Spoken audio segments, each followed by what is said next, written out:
little bit late today, but get going here momentarily. We've got an awesome guest for the day. Bring up my notes and get started here. Can I just get another mic check on you? Sure. What would you like me to say? My name? There you go. You got me? Okay. Give me say your name. Stefania de Kennedy. There you go, Stefani de Kennedy. Perfect.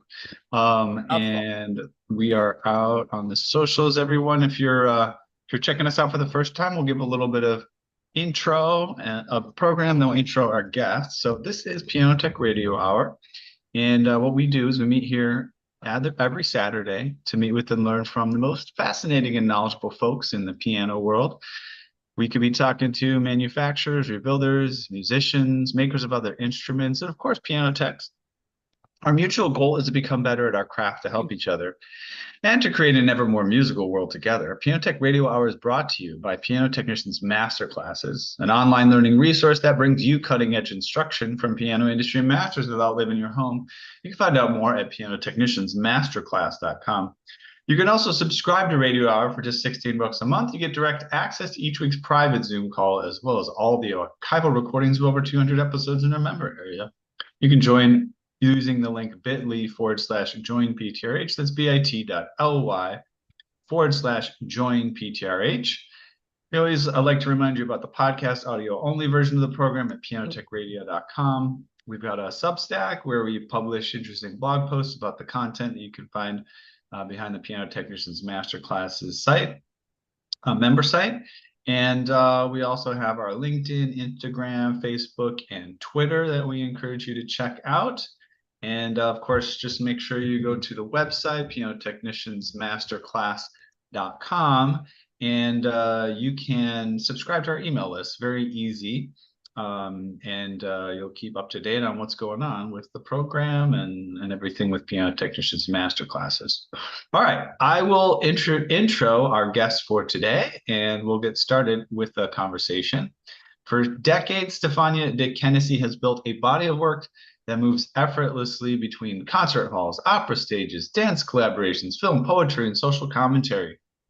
Whether reimagining a literary classic as a contemporary opera, creating deeply personal piano miniatures during the global pandemic, or addressing issues such as climate change and historical inequality through music, her work continually challenges assumptions about what classical music can be and whom it can serve. Stefania, welcome to Piano Tech Radio Hour. Great to have you here today. Well, I'm really delighted to be here and I'm honored to be asked. It's fun. Wonderful. Actually, I'll check with you. I don't know if the other listeners are having an issue. The mic volume feels a little bit low. I don't know if you have a way to turn it up or just get a little closer to the mic, but give it a try if you can. I can get closer. Is that better?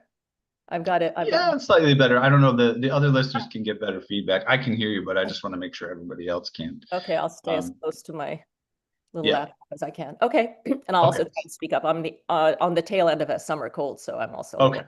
All right, sounds good. Yeah, if you're out there, in our live audience, feel free to make a comment so we know how it's coming through for you. And if it's an issue, we will pause to fix it. Okay. One of my first questions that I'd love to ask folks when they join the program is where you first got started with music in general and how it started to turn into a career. When we're growing up, we have all sorts of different paths we could take, and only the lucky of us takes the musical path. So tell us about that. Well, I was very lucky indeed. The story goes back a long ways, but I'm glad to say the story goes back to a piano, if you can believe it or not. I was a very skinny or a relatively skinny kid. And when I was 3 years old, my mom took me to the pediatrician and he observed me play for a while and said, look, the kid looks healthy to me. If you're concerned about her appetite, make sure she gets lots of exercise. So my mom, this was in Budapest, she enrolled me in a rhythmic gymnastics/ballet class. And I went there, I can't remember, either 2 or 3 afternoons a week for 2 hours apiece, because Eastern Europeans do things, seriously. And the classes were always accompanied by music. There was a piano with a little old lady sitting at it in the corner. And she never improvised. She always had sheet music in front of her. And she played the most beautiful music I had ever heard in my life. I just fell in love with it. And whenever I wasn't actually doing exercises on the floor or on the bar, I would sit underneath the piano and let the sounds wash over me. And I have to tell you, I still remember it. It was like falling in love for the first time, the greatest love of my life. And it happened at age 3, and it was this piano music. And then I learned to read, and I learned to be a little bit curious. What was this magical stuff that she was playing? And it turned out she was playing Mozart and Clementi and Dvorak and Kabalevsky and Beethoven and Bach and all the, sort of standard fare with a little bit of Eastern European stuff thrown in. And from that time, I started listening to that music. I also started hearing music in my head that she hadn't actually played. So it just, but I didn't know what to do with it. I didn't come from a musical family. So I just sort of kept it to myself. But it was that piano playing that really sort of got my musical brain going. And when I was 6 years old, I knew well enough to ask my parents to give me permission to audition for a special music school that had been founded by Zoltan Kodály. And I got in, obviously, against my parents' better judgment, and the rest is kind of history. So that's, but I owe it all to the piano and to that little old lady. She was probably not, she was little, but not as old as I think from Right, in right. hindsight as she seemed at the time. Sure. But it was sheer music, musical magic, and the sounds just started coming to me from that moment. That's wonderful.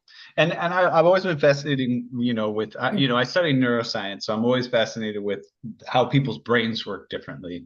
And whenever I hear folks say, I can see it in my head and I can hear it, right? I've have experiences where I maybe have an experience where in my head it very much feels like, or maybe having a dream, and it really actually feels like when I'm hearing music, in the real world or something. Is that the type of experience you were having? Like, could you actually hear like the melodies, or Oh you just yeah. started humming them, or how does it come out for you? I mean, I have music playing in my head all the time. All the time. Okay. Sorry, Yeah. I am kind of normal most of the time, and I hide it pretty well. But it's an I don't know if it's a curse or a blessing, but it's kind of Right. there almost all the time. Yeah, yeah. Right. And So I I think don't you know how even brains work. said before we got started, as we were kind of waiting for things to start, you were maybe working something out at the piano. Is that right? Yes, Or you can see it in back of me. I'm officially a dinosaur, and I work at the piano. I compose for everything and anything that I can commission for. I've written operas and even electronic scores, but I work primarily at the piano, at the keyboard. And although I'm not much of a pianist these days because I don't practice, which you can't get away with that. Even if you're musical, you do need to practice. But I'm blessed with a full Steinway and a concert grand, Hamburg Steinway. So it's a pleasure to work on it. Sort of like having a great meal at every single dinner when you sit down. So uh, tell us the story of that piano. Well, uh, how did you come about acquiring it, and any interesting background on that? I don't know how interesting it is. My ex-husband at that point had made a little bit of money, and so we decided we were going to splurge, and he really wanted a car. And I'm not interested in cars, but I've always, all my life, worked on uprights. And I always thought, oh, wouldn't it be a glorious to have a real instrument? Um, so I started looking around, and I went to Steinway, and it was fun. But then a friend of mine, Joe Patrichek, a recording engineer who sadly passed away a couple of years ago, said, why don't we go to Pro Piano? They have used pianos there. You might find something that you like. And I did. It was just, I don't actually like shopping. It's not one of my, things. But when I was at Pro Piano trying out one piano after the next, 5, 6 in a row, that was a lot of fun. And this one just spoke to me, and they all are remarkably different. One Hmm. felt to me like it was the best description I could give it was like it was espresso, like drinking espresso. It was kind of smoky or something. And then it turned out that it had been at Wolf Trap and it had gotten rained on. And some of that, it got reworked, obviously, and dried out, but you could Mhm. hear it, you could feel it in the Hmm. piano. So, and I don't know much more about the history of this piano. It was a year old when I bought it back in 2000 and I guess 2. No, I Okay. can't remember the year, but anyway, I've had it for a while now. So. Yeah. And you've mentioned Joe Patrick, and I know you've worked with Donna Wing Friedman. These are New York names for me. Yes. Now when I see your apartment, it looks like if your New York apartment, that's maybe Central South Brooklyn or something, because you can't live like that square footage I see behind you does not happen in Manhattan. Well, actually, this is in Manhattan, so I Are got. you serious? I am that serious. Yeah, yeah. All And right. I mean, part of the reason, it happens to be a large apartment, which I bought at the bottom of the market. So that's part of the explanation. And the other part of the explanation, which my poor departed mother still is groaning in her grave about, is I transformed my living room into a piano room. There's nothing else in my living room except for the piano. So sorry, Well, good. folks. That's Okay. it. Well done. Good for So, you. Is it?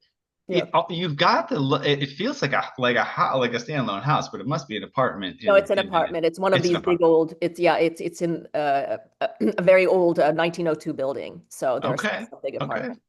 Yeah. Yeah, it feels like you even got the ceilings. Like, Yeah. The those ceiling, the are pretty molding, tall for apartments. and Amazing. these apartments were absolute complete wrecks in the 60s and the 70s. But then I bought it from a guy who said he spent 4 years rehabbing it, and I believe him, trying to restore as much as he could. But this neighborhood was hopelessly run down. And Verdi Square, which is now, hoity-toity Verdi Square, used to be Needle Park. And it was Needle Park because that's where all the heroin was being shot up, so by people. So neighborhoods do change. So Yes. Yes. Um, and what was I going to ask? Oh, so how about your piano technician? Do you have a go-to tech? well, James Carney is my piano tuner Okay.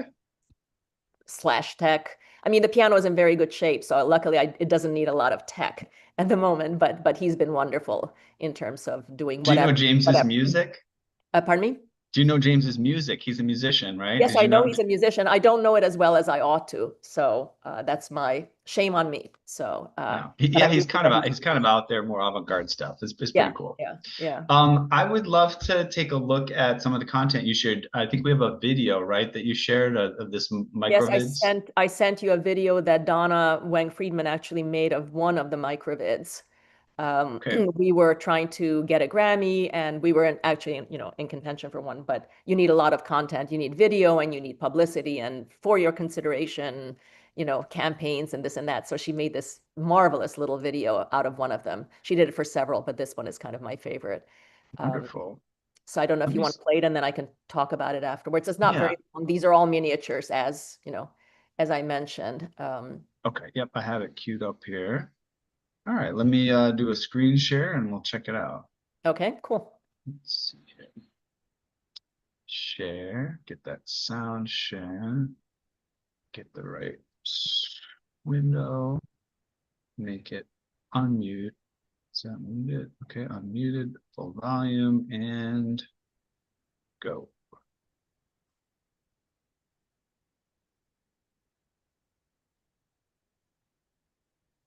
There's no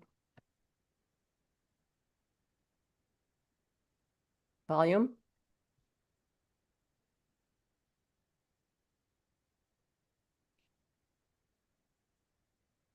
Are you hearing anything?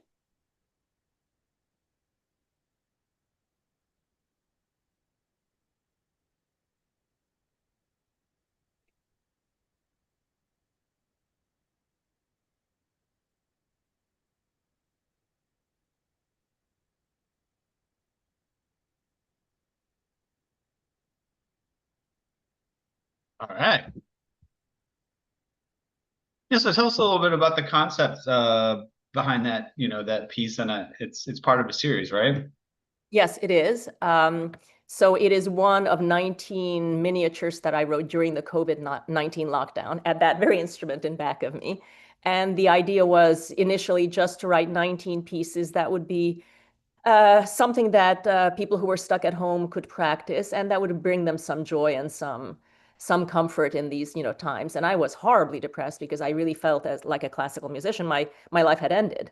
Concerts were gone. What was I going to be doing? So, but I had grown up on the Bartok Mikrokosmos at this music school that I told you about, and I always loved those. But they're kind of naughty and thorny, and they're so I thought, why not something along those lines, short pieces with, every one of them has something to say, but a little more American, a little more tuneful, a little more comforting, given, the crisis that we were in. So I wrote 19 miniatures, and they go from relatively simple to much more complex, but they also work on their own. So there's not, it is a book in that sense. You can extract from it. And I showed them to Donna Wang Friedman, and she just thought they were magnificent. And she said, well, first of all, they need titles. You can't just number them 1 through 19. So, they need titles and preferably a short poem to cue people in to the emotional landscape that you're exploring. Mm. And I thought that kind of made sense. And I had never done that before, but I spent a day or two with the pieces, and then I came up with both titles and rhyming couplets that sort of introduce you to the ethos or the emotional terrain of each one. And she thought they were terrific, and then she recorded them. The first recording she did was actually with Joe Patridge at the helm of the recording studio at Clavier House. And then Donna, being Donna, said, "There's something about these pieces where it's like the kernel of an idea. They work absolutely brilliantly for piano, solo piano," and she started playing them, so no problem. But she said, "I think they would work for piano plus. What do you think?" And so I thought about it for a while, and I thought it was a crazy idea, but a great one. So what I did is I started creating versions of microvits for piano with another instrument added. But the instrument, so it's not taking the microvit and orchestrating it. It's literally weaving a new part around it, on top of it, below it, through it, whatever metaphor you want to use, adding an instrument to it. And they worked very well. I did a version with flute, and that was premiered at Princeton with Maria Martin. Then I did a version for violin. And then we heard, Donna and I attended a concert with Curtis Stewart, who's, I don't know if you know his music, he's been Grammy nominated a bunch of times. And he's just a virtuoso violinist. And I wrote him a violin part, and he plays them beautifully, and we recorded that as well. But Donna said, one of the things that Curtis does brilliantly is improvise. What do you think about trying to let him improvise on top of your microvits? Mm. And I thought, I'm a classical, composer. I'm an absolute control freak. Everything is notated, whether it's mezzo piano or mezzo forte. I mean, all of those things. And I thought, just let go, see what happens. What's the harm? And we went into the recording studio, and he did these improvs on top of my microvits, and I think they're brilliant. And we kind of ran with the ball. So we recorded those as well and released them. And the only other thing that's kind of interesting, more interesting about the microvits, is that in addition to these versions for piano plus one instrument, Donna got me a commission to do a version for piano plus full orchestra. And that was recorded by the New Jersey Youth Symphony, and double wind orchestra with percussion, the whole 9 yards. And again, the orchestral part is created around the piano part. It's not just an orchestration of, you don't just take the melody from the piano right hand and give it to the oboe, for instance. That's the kind of, that's normative orchestration. It's Right. just creating kind of I don't even know what to call it, a bed of new sound around the original. And we recorded those as well. And that whole recording got released last summer by Navona Records. And it's a very unusual recording because it's the only recording I can think of where the same piece, the same 19 miniatures, are represented 3 different times in 3 different and very different guises. So we first have a version with a solo piano, Donna Wang Friedman playing the solo piano miniatures. And we have the couplets that I wrote, the poetic couplets, recited in English by Crystal Joy Brown, who's a Broadway kind of star. She was Diana Ross in Motown, for instance. That's the kind of stuff she does, and she does a brilliant reading of the poems. So that's version 1. Then version 2, we just had the version for piano plus Curtis Stewart's violin improv. So it's kind of jazzy, folks, whatever, it's hard to find the right word for it, but it sounds a little bit different from the purely classical version. And then the third version which is more classical in sound again, is for piano plus orchestra, done by the New Jersey Youth Symphony with Helen Chapio conducting, and the poetry declaimed this time in Spanish. One of my big concerns, or one of the things I try to sort of push as much as I can, is the idea that music should be a universal language. and it really should reach people. It shouldn't be quite as Anglo-centric or as American-centric as we tend to make it in this country. So I'm very, very much hoping that Microvids will have a life where the poetry can be translated into other languages and declaimed in those other languages and presented in those other languages. And that actually has started to happen. In March, I had a performance in Belgium, in Antwerp, Belgium. And there the poetry was translated into Dutch and recited in Dutch. And the performance was with the Virago Symphony, which is Europe's only all-female orchestra. So I'm putting in a plug for them, and they play brilliantly with all female conductors, and it worked great. And I'm kind of hoping that that multilingual, multinational, multicultural part of Microvids will stand the test of time, that we really will, flourish in that way. And I did go back to the United Nations school, which I attend, for middle school, and I got the kids there to provide their own translations. We did that as an appendix to the recording, so you can hear it in Swedish and Tamil and I don't know if we have Portuguese, Mandarin, certainly. I mean, all sorts of languages. And it delights me to think that kids of all ethnicities and all cultural backgrounds might be able to enjoy and to perform these pieces. So it's a pretty unusual project. It's hard to explain very briefly because in some ways it's tiny, tiny little miniatures, but the project as a whole has mushroomed into this very big and complicated thing. So yeah, that's fun. It's fun. Yeah, I like that you're trying out some different things and kind of pushing the edges. Tell me about the International Alliance for Women in Music. You're the founding president. I know just starting anything up, takes a lot of energy and organization. So, and keeping it up too. So tell me about that journey. I shouldn't take too much credit for it. What happened was I was elected the president of what was then American Women Composers. And this is in the early 80s. And when I was elected president, I realized that there were two other organizations, one international, but with almost exclusively an American membership because, fees were high to join, and another one headquartered in Washington, D.C. And I thought 3 organizations devoted to women composers is 3 too many. There's no point in being divided. So it took me, I would say, the better part of 2 years to convince everybody that we would be much, much stronger if we actually joined forces. And, but I had to convince everybody that nobody would be left out, and that even though your name, the name of your organization, of your cherished organization would change, that somehow the mission would be continued.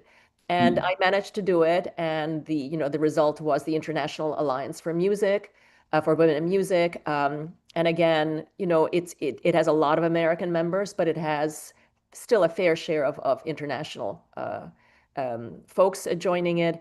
We opened it up, of course, to men, because anybody who wants to support the cause of, stopping discrimination against women is welcome to join our work. And of course, also instrumentalists, because we composers do rely on performers to get the music out there. And I was its founding president. But I also thought it was very, very important that the first president, or the first important president, not be from one of the 3 organizations that founded it, so it wouldn't seem partisan. So I just stayed on for the first year, and then there were elections, and they elected, women who were not part of any of the other 3, or not presidents of the other 3 organizations.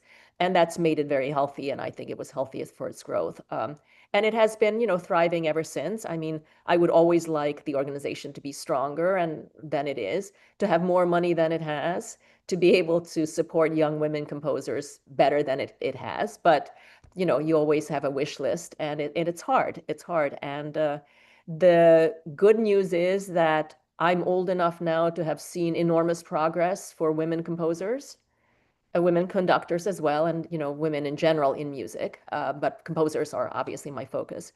On the other hand, the progress has been really, really slow and halting, and not nearly as egalitarian or as fruitful as I wish. So I'm both, happy that change has been made, and unhappy that it has been so slow and so partial. Apparently, I cannot double check the veracity of these statistics, but last year, would you like to guess? what was the percentage of women composers represented on orchestral repertoire in Europe and in the US? Women composers represented on orchestral repertoire. So Concerts, meaning yeah, in yeah. performances, In performances, yeah. How many performance, women, and the woman's the one of the. right? How many women composers were on programs of Okay. orchestral music And then and out of all of the different composers, what percentage were women? yeah, I yeah. mean, gosh, it's probably pretty low. I mean, 20% maybe? I don't know. What Okay, is it? What is it? in Europe it was 4, in the US 7. Oh, wow. Okay. Yeah. So that's what I Yeah. mean about feeling like, oh, so we made progress, but hell, no, we haven't made that much progress. So there's Right. to be done. So I keep saying there's just a lot of work to be done, you know. Sure. Yeah. I had a really awesome experience. We took my son to um a performance here in Chicago, and what it was, a performance of these young people who had been sort of trained in composition. You know, so they were sort of talented musicians or sort of budding composers. They're very young though. I'm talking like maybe I think they were just Like, end of high school, early college age, yeah, something yeah, like yeah. that. No, there are a lot of programs now. I love those things. That's great. Yeah. Yeah. And Jessie Montgomery was Mhm. the coach. She's out of the, you know Yep. of Jessie Montgomery? Yes, of course. I know. Yeah, and man, those kids did a wonderful job with the music. I was blown away. But yeah, and she also must have done a great job kind of coaching them. So um And it's there's also good some, for them to be coached by a woman composer, you know, and just take it yes, for granted. Like that's nothing special. You know, women write music. Sure, they write music. Why wouldn't they write music? You know, that yes, becomes part of the normative part of life. So yeah. that to me is just as important as anything else. What are your thoughts? I mean, in some of these domains, you'll find that, and it could also be just a systemic issue that you might challenge, but in some of these domains, you'll find maybe women aren't attracted to being a part of it, and part of it could be they don't feel an entry point or a place, or part of it might be, oh, I'd rather not be a composer, I'd rather be a scientist, or whatever it's going to be. Do you think the ultimate balance, call it, would be a 50% sort of women and men in terms of saying like that metric that you said being featured? You sort of also had that unfortunate historical precedent, right, where a lot of the historical uh, um, established practice, right? Like who are the composers that people go to? You mentioned them, like Bartok and Mozart Sure, and Beethoven absolutely. and things like this. So there's that legacy there. But yeah, what are your thoughts about, I don't know, have some imagination for a few hundred years down the line? What do you think? What do you think ideally it looks like? I mean, you know, my powers of prediction are not that powerful. So, Well, no, I'm even talking but about just fantasy. yeah, What do you think? yeah. What do you think would be great? I mean, I think that the biggest differences between men and women are primarily physical. And I Hmm. think in fields where physical strength or physical characteristics are not the issue, then I think it's a free for all, you know, Hmm. then I think it's unlikely not to be kind of 50-50, you know, Hmm. Hmm. not exactly, and people and blah blah blah, all that stuff. But I think in matters of the mind, I just don't see, I have not in my, you know, particular history observed any binding difference between men and women. You know, I've met lots of brilliant men and lots of stupid ones, and ditto for women. You know, it's not, it doesn't seem to be related to their gender, frankly. So I Hmm. don't see any reason why women couldn't be uh, composers or conductors. I mean, my observation is kind of simpler than that. Yes, to begin with, there has been a lot of prejudice, and it's difficult to be the only woman in the room, you know. So entry points have been scarce, and a lot of doors have not opened, you know. So you had to kind of, I mean, even in my own lifetime, I had to fight to be the only woman composer in the room, you know, and that Sure. a lot of people feels uncomfortable. Right. Um, and also, frankly, historically, the way societies and civilizations have been set up for the last few thousand years, men are used to being in charge and telling women what to do. It's rarely the other way around, except in the privacy of your own, you know, home, perhaps, right, which is what Maybe men it's the other complain way about. around. Yeah, yeah, yeah. So I think it's also in positions where women tell others what to do, they're going to be much, much more scarce. Hmm. Partly because men resist it, and partly because women are not used to doing it. So I, Hmm. the composer, I tell the conductor what to do. The Mhm. conductor then tells the orchestra what to do, right? I mean, Mhm. there's a real pecking order there. There's a Yeah. real sense of authority, and frankly, I'm at the top of the heap. Mhm. And that is both a difficult position for women to be in because you are not taught to be that assertive and that, that Mm. much in control. And it's also a difficult position for men to be in because they're not really used to being told by a woman what to do, Mm. or it's not part of the culture. I mean, it's falling away, and Lord knows I'm being overgeneral here, right? I mean, the world is full of, and it has changed enormously in the last couple of generations. But historically, I do think it's true that men have been in the ultimate positions of authority, and it's very, very difficult for women to ascend to that level, to that throne, if you like. Mm. So, hopefully, I mean, I do think it is changing. But it takes thought to sort of recognize that the past weighs upon us in ways that's not always healthy. And Lord knows I have enormous respect for the past. I write triadic music. I write sonata forms. I mean, I do all these things from the past that I absolutely adore. And I absolutely adore the canonical music of all these men. So this is not an anti-male tirade by any stretch of the imagination. Sure. But I Music is music, I music mean, is music. Absolutely. Yeah. Yeah. yeah. Uh, It's also, yeah. Yeah, music is music. It's really hard to actually, this is actually an interesting aspect of this program. yep. Because oftentimes I'll have a guest on because they make incredible music, and Hopefully. Yeah. I might talk to them, and I mean, they're let's just say they're not necessarily, there's nothing negative about them in terms of their character, but they might not be a great conversationalist, for example, or they're a Uh-huh. great musician, right? Yeah. So Yeah. Yeah. it's Uh-huh. it's it's Uh-huh. the music, not only is it in some ways completely unaffiliated with the person, right? Like a lot of people will kind of disown, the music in a way, as a way of sort of recognizing like a higher source or something like this, Mhm. right? Yeah. Yeah. Um, yes. So, yeah. And then, yeah, even beyond that, people have other aspects of their personality versus their music, and they're not always going to be in alignment.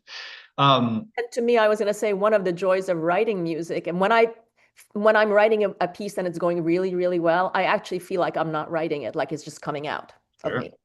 So one of the great joys of being a creative person is you transcend yourself. You transcend the mere fact of being, a woman stuck in an apartment in New York in 2000, 26. I mean, it's wonderful to transcend your narrow self, and that's Mhm. what makes music so glorious. So you're absolutely right. It has, at some level, nothing to do with the individual.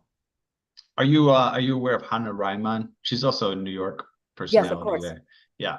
So we had her heavily involved for a while, just we had her on regularly, and she'd bring guests along and talk about her journeys there. But it was interesting for her to present some of the data she had on kind of just piano competitions, and Hmm. just how you would have a preponderance maybe of men winning the competitions, but then at the same time they would be playing pieces that required a larger hand, right? So Yes, it's yes. like, okay, Yeah. it's a little bit of a, now if you could put. Hannah is actually a former student of mine. I taught. Oh, okay.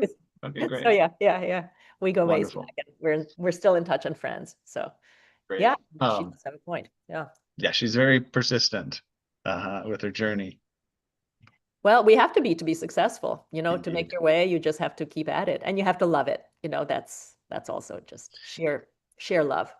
So tell us, I would like to hear a little bit more about your sort of journey, and also in the context of New York, so seems like you've been around some from your living situation, maybe a few decades even.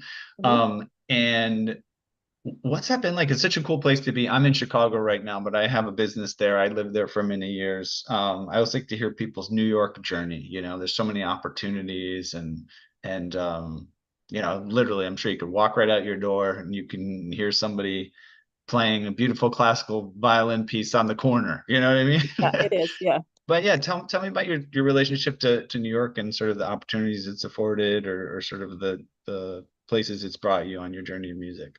Well, I'm very, very spoiled because in New York, just in classical music, I would say I'm sure there are 15, 20 things every single night that I could go to easily. That Hmm. would be worthwhile. That would be, Hmm. at a very, very high level. So people occasionally say to me, so, now that you're not teaching, I retired 3 years ago from the new school. Have you thought about moving elsewhere? And the answer is kind of like, I don't know. I don't think so because I'm so spoiled by all the opportunities that are here to hear music anywhere from, uptown and downtown and in Brooklyn and if you have a taste for things other than classical, then the palette just expands and opens up enormously. So, so New York has been just a wonderful place in those terms for me. In more personal terms, I've also made a career at the New School where I did my freshman year as a student at the New School before it was a 4-year university. And it was a freshman year program that allowed talented, smart kids to skip the last year, in my case, the last 2 years of high school, do their freshman year of college there, and then transfer as a sophomore to standard 4-year colleges. And it was an exhilarating program and wonderful. It was at the New School, it was downtown, it was really, really tough and really fun. And it was so successful that people started saying, why are you only doing the freshman year of college at the New School? Why don't you build a 4-year college? And when I was working towards my PhD at Princeton, which is where I wound up for graduate work, the then director of the New School undergraduate program, Elizabeth Coleman, reached out to me and said, I think we're going to try and build this up into a 4-year college. Would you like to come back to us and help me do that? And I went back there and I created a music program and an arts and context program and this and that. I won't bore you with all the details, but I had a fairly robust and engaging career as a professor of music at the New School, which is where I met Hmm. Anna also. Okay. Here. So I helped to build a 4-year college, and that was kind of fun because it enabled me both to be an institution builder rather than just, a cog in some wheel. So it was not routine work, which is really, really pleasing. And it enabled me to be in New York and to, meet people and to go to concerts and to absorb influences as much as I could. Mm. Uh, in all honesty, in the early days, and now I'm going back to the 80s, it was pretty tough to be writing really tonal music of the sort that I persisted in writing even back then, with key signatures and triads. I mean, really, that kind of Not old-fashioned just stuff. not just like a Sunday comic strip or something. Yeah, yeah. So not even Bartok tonal, not like the tonal center and then all sorts of dissonances around it. Yeah. No, so it was tough. It was tough going. But luckily enough for me, I kept saying things might change. And I have this thing that the avant-garde has been around for so long that it really has become the establishment. And in a relatively cheeky way, in the late 1990s, in 1997, I launched a festival called the Derriere Garde, which the idea was to sort of showcase cutting edge music, but also poetry and painting and architecture, whatever, which was trying to do new things and to expand the envelope, but using traditional means or some Hmm. traditional means. So in the Sure. case of music, that would be key signatures and triads, and and not in a doctrinaire way. I don't have a particular party line here. Right. But in painting, figurative painting with, real shadows and oil techniques, derived from the 18th and 19th centuries. And it was tough going, even back in the 90s, that was not standard fare.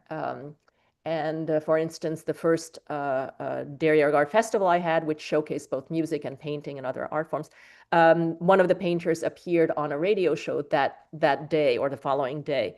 And the then director of the Whitman Museum called him a fascist because he said only fascists would be doing figurative painting in this day and age.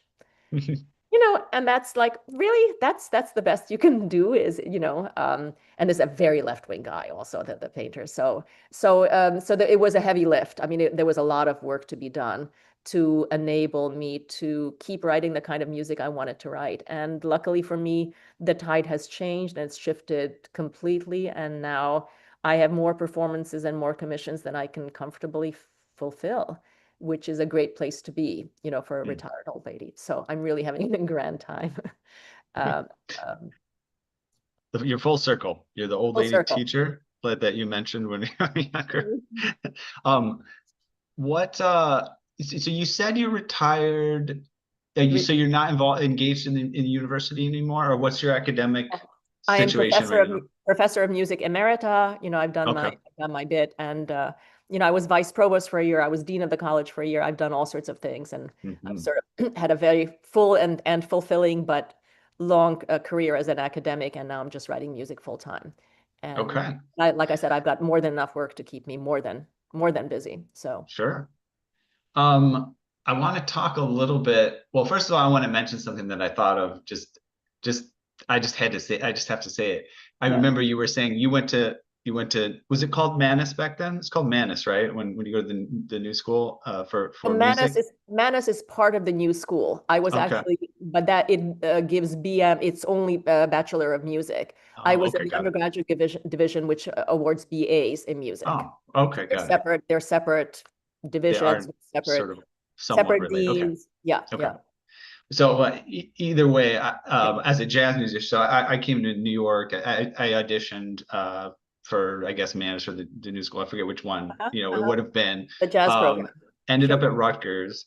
Uh-huh. But I remember there was kind of a pattern, at least with the jazz musicians.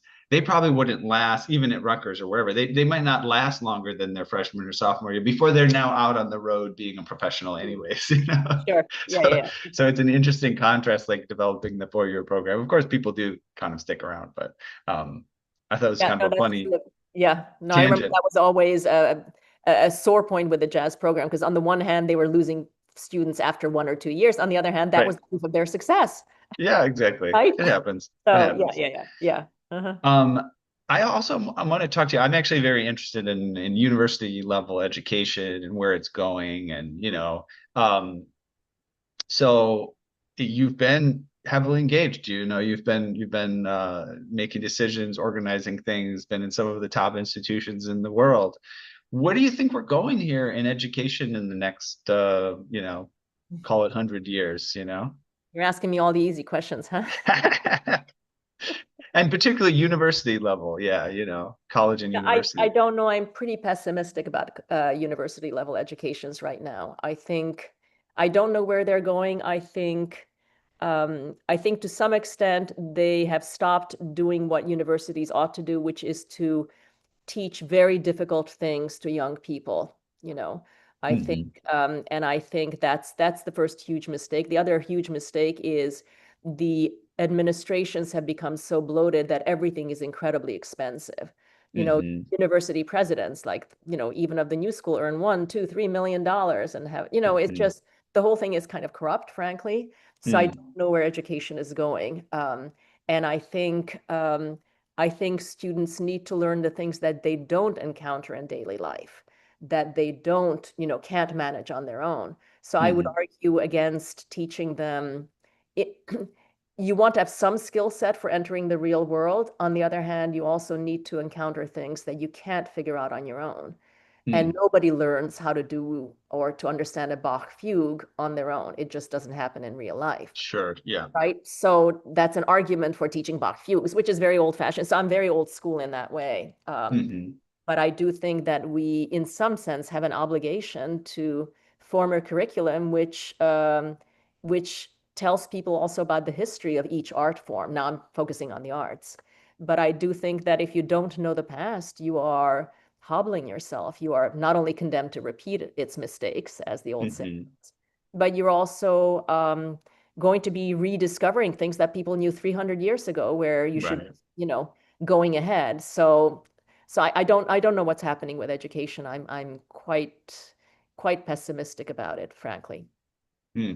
Sorry. Well, no, yeah, no, it's great to great to hear. I am too. I'm optimistic and pessimistic. I'm Okay. actually, trying to make my own way in the domain, over the part of my life's mission, Where and where do you so where do you teach or where do you work? I have my PhD in neuroscience. I studied at City University of New York.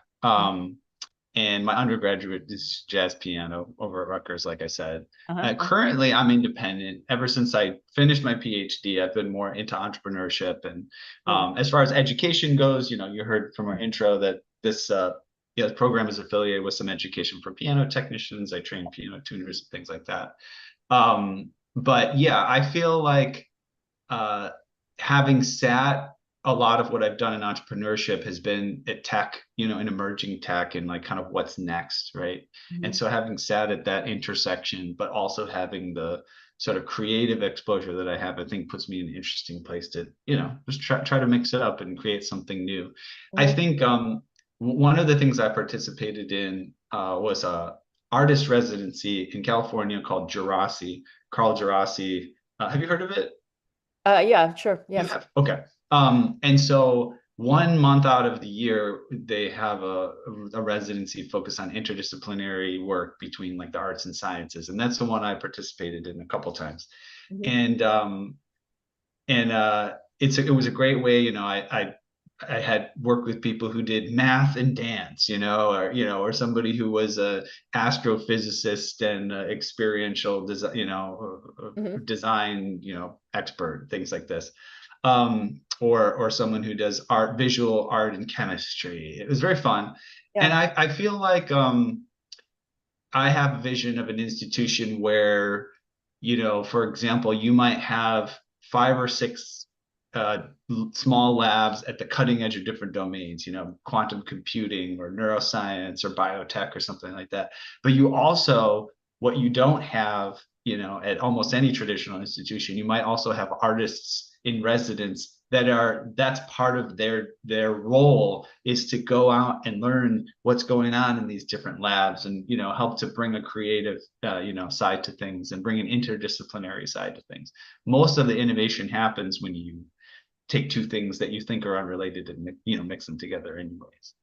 I mean, I think that sounds absolutely fabulous and it's a fabulous goal. But I would also say, stepping back a moment, it's also for me a very valid argument for why a traditional liberal arts, not traditional, but a liberal arts education is important. Mm-hmm. Sure. Because, as a musician, for instance, as a composer, I have to have something to say. And yes, I need to know counterpoint and harmony and piano and blah, blah, blah, all that stuff to be able to be a musician. But if I haven't read Plato or I don't know anything about history or politics or science even, then Mm-hmm. what am I going to be expressing? So I Right. think your lab works really, really well for people who are already, in my book, well educated, in the Sure. sense that, the neuroscientists have played music or Mm-hmm. they read history, and Mm-hmm. the musicians have studied some math or Chinese or whatever. It Mm-hmm. doesn't matter. I think the content almost doesn't matter. But I think the capacity to not just be, a siloed in your own discipline is absolutely crucial for human beings. It's for me actually an argument against conservatory style education because, 4 years of just studying piano or just studying composition or whatever it is, Mm-hmm. I don't think is enough. Sure. You really need to have a sense of history, Chinese culture, Indian, whatever, doesn't matter, you can't do everything, but I think that that breadth is absolutely crucial to being actually interesting artists and probably maybe even interesting scientists, Mm. because it's precisely that other angle that gives you a question that you would not have asked. You can't even think of asking those questions if you don't have that additional perspective. So, Mm. Yeah, agreed. I think, just if you look at the greatest art in, be it musical art or dance or visual art, all these different domains, it's almost always contextual. It's almost always that it's heavily contextual is what makes it timeless. It's uh-huh. that you had this person in this era and they were saying this and that had something to do about the politics or Right. the social commentary or whatever. um if you just even like a great example might be the Christmas Story and A Tale of Two Cities and Dickens? Yeah. Dickens, yeah, Yeah. Dickens, right? I mean, like it was so contextual and it's timeless, and That's a brilliant way of putting it. That's really smart. Yeah, yeah, yeah, yeah, yeah. well, I'd love to kind of start to wrap up here. We're going a little bit past the hour because we started a little bit past Sorry. the hour. But sort of before we do, is there anything that you wanted to kind of share with the audience, give some words of wisdom, share some place for them to go to a website, read a book, whatever, anything you want to add before we start to wrap up? That's very kind. Well, my website, of course, like all composers' websites, is not quite up to date. But if anybody wants to check it out, it does have other things there that of which I am proud, and it's stefaniadekennedy.com. So if you can figure out how to spell my name, you can find me. Yeah, I'm And sure if you just misspell it, Google will help you. it should help you. Yeah, yeah. So there's stuff there, and as I said, I'm kind of a jack of all trades. There are a bunch of pieces of which I'm particularly proud, but I don't specialize in any genre. I really try to, I have one piece that's an opera version of Tom Wolfe's The Bonfire of the Vanities, which I'm very proud.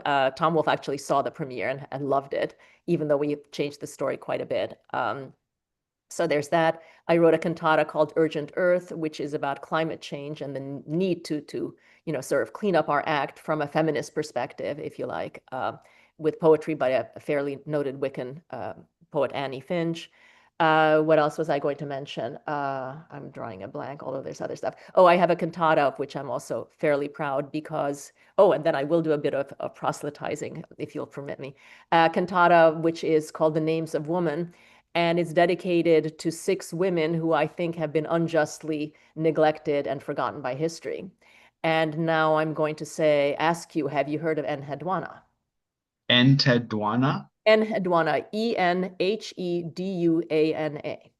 No, I have not.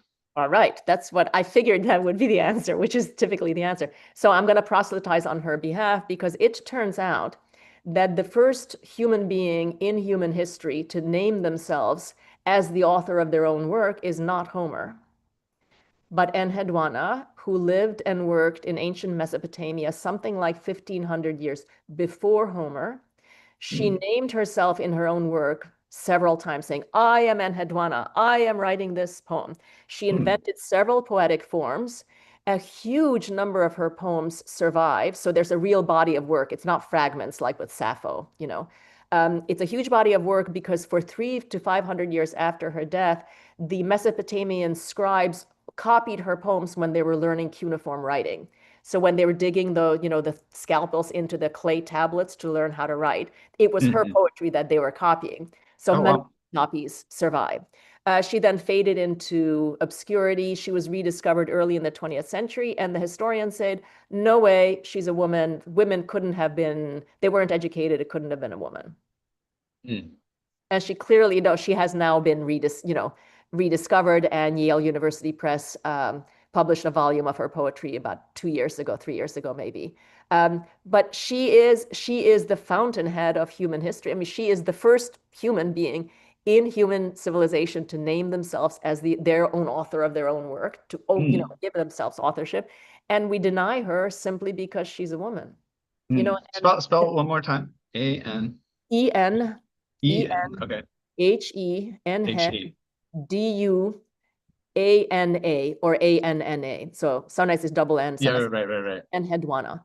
And she should be a household name. I'm sorry. Every educated person has heard of Homer. Maybe you haven't read Homer, but you've heard of Homer. Nobody has heard of Enheduanna. Oh, And that, I interesting. posit, is just, I think that's just sheer misogyny. That's pure. Babylonian. Yeah, Yeah, very interesting. Babylonian. Yeah. And a lot of her stuff. And she's also a scary woman and, not particularly nice and kind of, warlike but she also talks about getting raped in the temple and getting moved out of her temple and waging war to gain her temple back. Yeah, no, she's a fascinating character. And the fact that we don't know about her is just, anyway, so it's 6 women along those lines, 6 women whose names I think ought to be known, and I posit would be known had they not been women. Well, we have a chance now. I mean, at least we're at a point in history where we can look back and still uncover, some Oh of yeah, these yeah. lost sagas. And then she is being uncovered, and there was an exhibit at the Morgan Library in her honor. So it's being recovered. So that's what I mean. There's enormous progress, in our histories, and it's delightful to be, frankly, part of that. It's just a lot of fun, and I get to, like I said, proselytize on behalf of Enheduanna. Whoever And thought? this is Babylonian, yes, you Yes, said? yeah, Yeah, ancient Mesopotamia. Yeah.